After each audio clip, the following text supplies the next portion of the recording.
Jangan lupa like, komen, dan subscribe channel YouTube TVRI Bengkulu dan nyalakan lonceng notifikasinya.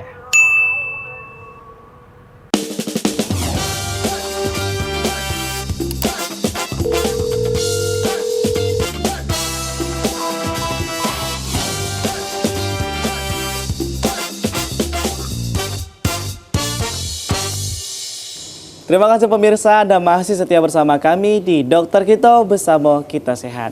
Masih bersama saya Randy Supriyadi, kita masih membahas mengenai demam tifoid dan juga masih bersama donor sumber kita, Dr. Elsa Gempitasari dan juga Dr. Junia Aryani. Sebelum itu untuk pemirsa di rumah yang mau konsultasi bisa langsung beralih ke laman Instagram kita di @tvri_bengkulu, komentar di postingan terbaru kita di Dokter Kito. Kita masih membahas mengenai demam tifoid, Dok ya. Nah, tadi kan sudah ada pemaparan beberapa hal yang mengenai awal dan apa itu demam tifoid. Lalu Dok, demam tifoid ini apakah terjadi secara berurutan gitu ya dalam waktu yang beberapa hari atau kayak demam di DBD itu kan Dok pernah sembuh terus nanti demam lagi, itu gimana Dok, Dr. Elsa? Kalau kita bicara suhu tubuhnya ya, panasnya kalau antara demam tifoid ini dengan demam yang lain, memang kalau demam tifoid ini dianya itu kayak kalau dibilang kayak step ladder. Jadi dianya memang dalam bisa dibilang seminggu pertama bahkan juga sampai minggu kedua itu dia masih tetap akan demam. Hanya saja dia akan semakin meningkat pada sore ke malam hari.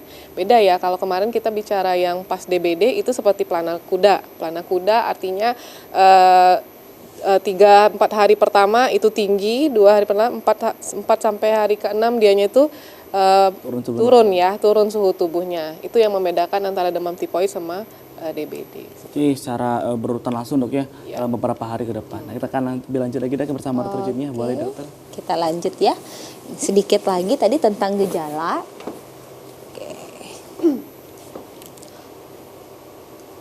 Oke, sebentar. Gejala ini udah diagnosa ya. Kita ke slide sebelumnya Dok ya. Oh iya, sebentar. Oke.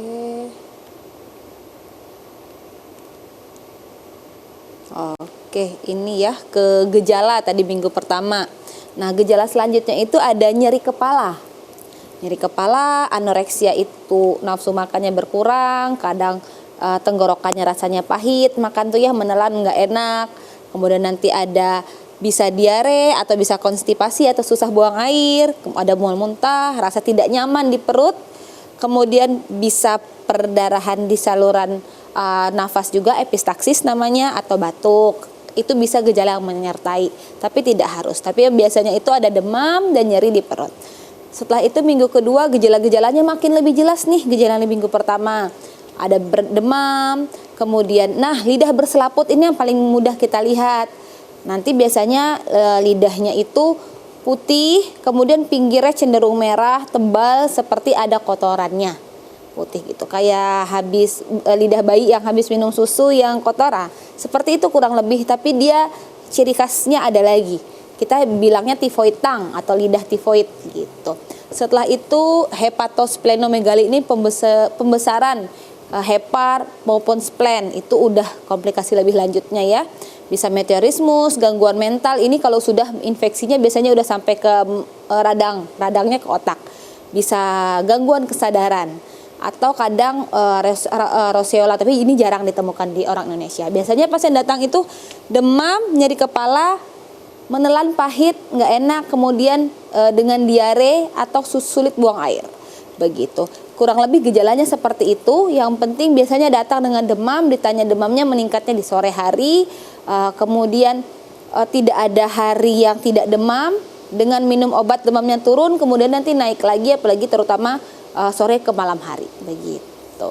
Oke, itu aja. Perihal gejala Dok ya, memang ada banyak gejala yang memang harus kita dikonsultasi ke dokter dulu Dok ya. Betul. Langsung lanjut ke diagnosis, boleh langsung Dr. Elsa. Lanjut ya. Nah, kalau tadi Dr. Junia udah bahas ya sampai ke gejala, ini saya akan menjelaskan tentang bagaimana sih seseorang itu didiagnosa atau dipastikan bahwa ini adalah demam tifoid ya. Kalau dari anamnesa mungkin sudah jelas ya dari pertanyaan medis dan juga pemeriksaan fisik yang dijelaskan tadi. Ada beberapa yang khas yang seperti sudah juga disinggung oleh Dr. Junia. dia demam, ada gangguan di perut ya, ada nyeri perut, terus ada tifoid tongue atau coated tongue seperti itu ya, lidah yang putih dan sebagainya. Ada lagi yang khas pada tifoid ini yaitu bradikardi relatif. Bradikardi relatif ini dianya itu nadinya yang rendah atau lambat istilahnya seperti itu ya. Idealnya pada saat tubuh kita itu suhunya naik atau kita itu sedang demam, idealnya itu akan diikuti atau dikompensasi dengan tubuh dengan cara yang pertama, pernafasannya akan lebih cepat. Karena dia akan meningkatkan metabolisme untuk mengkompensasi si panasnya atau suhu tubuh yang meningkat. Dan juga idealnya juga nadinya juga ikut meningkat karena adanya metabolisme yang meningkat. Akan tetapi pada kasus-kasus yang demam tifoid ini dia malah relatif bradikardi, nadinya tidak naik juga ya, tidak sinkron dengan metabolisme yang meningkat seperti itu ya. Ini juga kalau dari teori sebenarnya demam tifoid ini dia juga akan menimbulkan rose spot ya, rose berarti dia seperti mawar. Jadi dia memang merah-merah bercak di bagian badan, hanya saja di Indonesia ini jarang kita temukan. Banyak kan mungkin di luar negeri kalau di gejala yang rose spot ini ya. Terus apa penentuan selanjutnya untuk mendiagnosa seseorang itu kena demam tifoid? Kita lakukan beberapa pemeriksaan. Pemeriksaan ini dengan kata lain pemeriksaan laboratorium ya. Ada pemeriksaan darah lengkap, ada pemeriksaan serologi, ada kultur darahnya. Kultur darah inilah yang sebenarnya gold standar, baku emasnya. Karena ini disebabkan bakteri, seharusnya kita memang menemukan apakah benar-benar ada bakteri di dalam darah orang yang terkena demam tifoid itu ya. Ke kultur darah ada pemeriksaan penunjang lainnya seperti yang disinggung Dr. Junia. Kadang kalau memang demam tifoidnya itu tidak terobati atau tidak terapi dengan awal dengan tepat, akan ada komplikasi sampai hepatomegali dan juga splenomegali, pembesaran organ. Sehingga dibutuhkan pemeriksaan penunjang lainnya untuk melihat kalau misalnya pemeriksaan hati SGOT, SGPT-nya, dan lain-lainnya seperti itu ya. Next. Nah, ini pemeriksaannya. Kalau pemeriksaan darah lengkap seperti biasa kita pemeriksaan hemoglobinnya, hematokrit, ya, trombosit, leukosit, dan sebagainya. Kalau pemeriksaan serologi, nah mungkin ini yang sudah banyak ya di orang awam. Kalau biasanya pasien-pasien tuh udah pinter-pinter. Dok, saya kayaknya tipes atau tifoid gitu ya. Saya mau cek Widal, bisa nggak di puskesmas? Seperti itu ya. Ini yang paling banyak di kalangan masyarakat, tes Widal atau pemeriksaan serologi ya.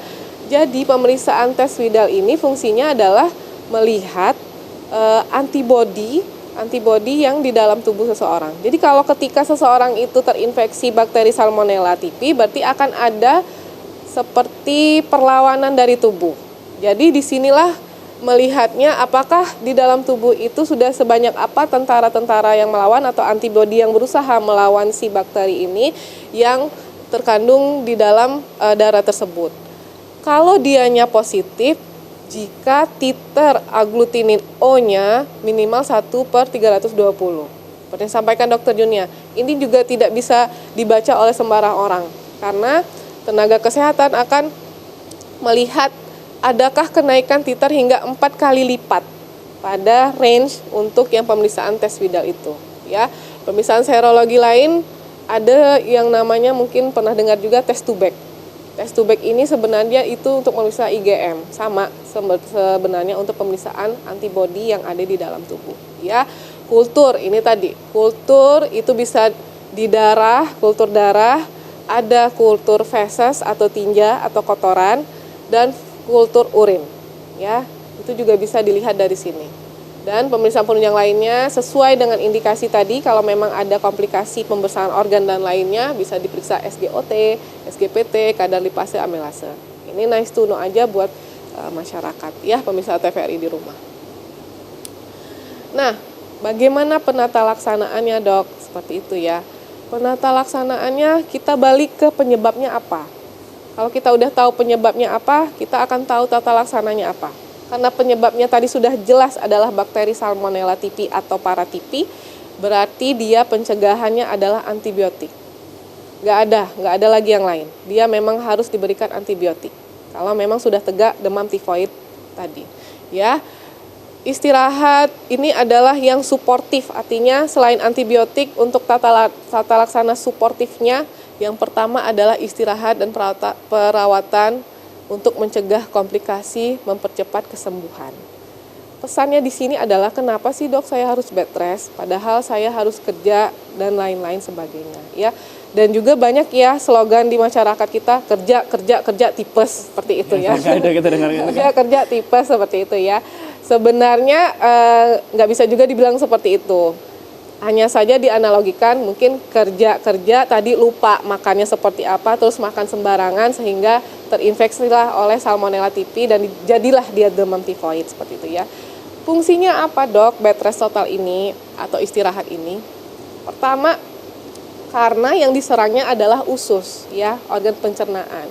Dengan bed rest berarti kita mengurangi kegiatan atau aktivitas. Dengan mengurangi kegiatan aktivitas berarti kita mengistirahatkan juga gerakan peristaltik usus. Nah, kita bayangin aja usus kita sedang sakit, dia juga butuh istirahat dan kita bantunya dengan bed rest total sehingga gerakan peristaltik di usus juga tidak meningkat ya, supaya untuk mempercepat atau mengoptimal dari kesembuhannya seperti itu.